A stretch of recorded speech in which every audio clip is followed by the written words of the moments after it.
আমাদের মুসলমানদের আরবি ভাষা একজন রে বলেন, জিজ্ঞাসা করেন, বলতে পারবে না। 99% মানুষ আরবি ভাষা 12টা মাস বলতে পারত না।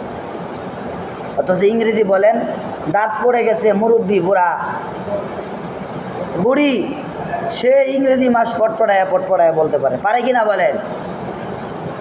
অথচ মুসলমানদের জন্য আরবি মাসের গণনা রাখা ওয়াজিব।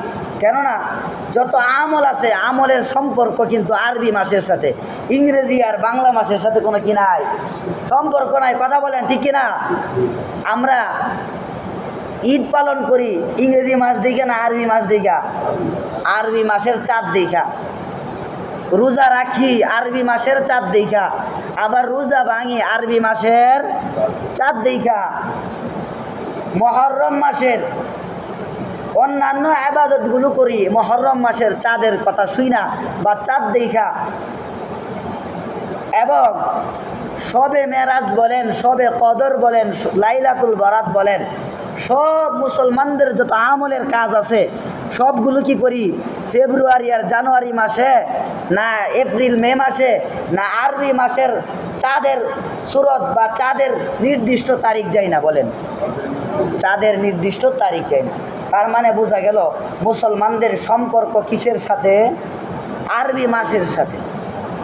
এতক্ষণ বললাম হচ্ছে সার কথা, এখন মূল আলোচনায় আসব। আপনাদের সামনে আজকের যেই দিনটি, এই দিনটি হচ্ছে মুহররমের 1ম তারিখ। হাদিসের মধ্যে এসেছে, আল্লাহর হাবিব রাসূলুল্লাহ সাল্লাল্লাহু আলাইহি ওয়াসাল্লাম বলেছেন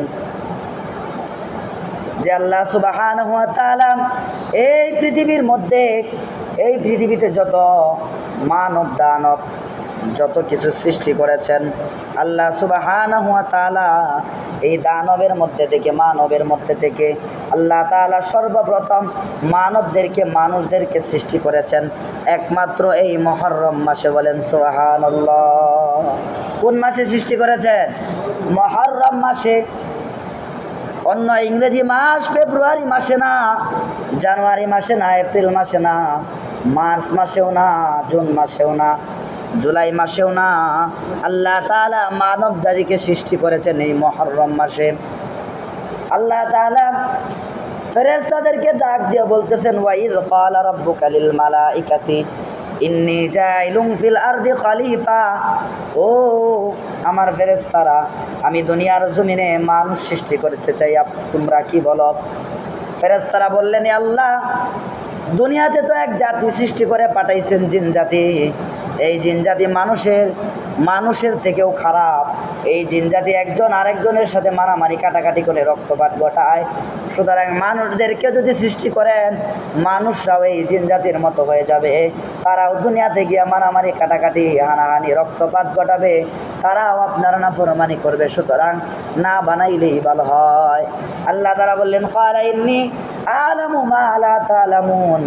হে আমার ফেরেশতারা, আমি আল্লাহ তাআলা যা জানি তোমরা কিন্তু তা জানো না। বলেন সুবহানাল্লাহ। আল্লাহ তাআলা আদম আলাইহিস সালামকে সৃষ্টি করলেন। এই আদম আলাইহিস সালামকে সৃষ্টি করলেন মুহররমের কয় তারিখ? 10 তারিখ। বলেন সুবহানাল্লাহ। এই মুহররমের 10 তারিখকে উদ্দেশ্য করিয়া ওরা পৃথিবীর শুরু লগ্ন থেকে এই পর্যন্ত অনেক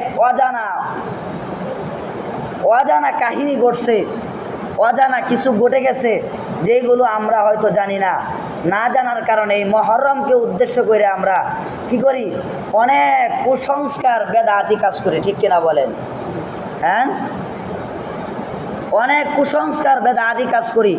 অনেকে হালুয়া রুটি বানায়, অনেকে এরকমভাবে আহলে বয়াত যারা আছে তারা সুখ মাতম পালন করে। এরকম একদল আছে শিয়া, একদল আছে কি শিয়া মতবাদ। এরকম আমাদের দেশে তো গ্রামগঞ্জে নাই, কিন্তু ঢাকা শহরে আছে। এরকমভাবে কি করে তারা এই মহরমের 10 তারিখকে উদ্দেশ্য করিয়া তারা কি করে এরকমভাবে শিকল আছে না, শিকল দিয়া তাদের শরীরকে বাইরাইয়া রক্তাক্ত করে, ব্লেড দিয়া তারা তাদের শরীরকে এরকমভাবে রক্তাক্ত করে আর বলে হাই হুসেন, হাই হুসেন, হাই হাসান, হাই হাসান, এরকমভাবে তারা শোক মাতম পালন করে। বলেন এগুলোকে জায়েজ না না জায়েজ? না জায়েজ। কারণ এই শরীর কার? শরীরের এই শরীর আল্লাহ তাআলার আমানত। আল্লাহ তাআলা এই শরীরকে আমার আপনার কাছে আমানত দিছে।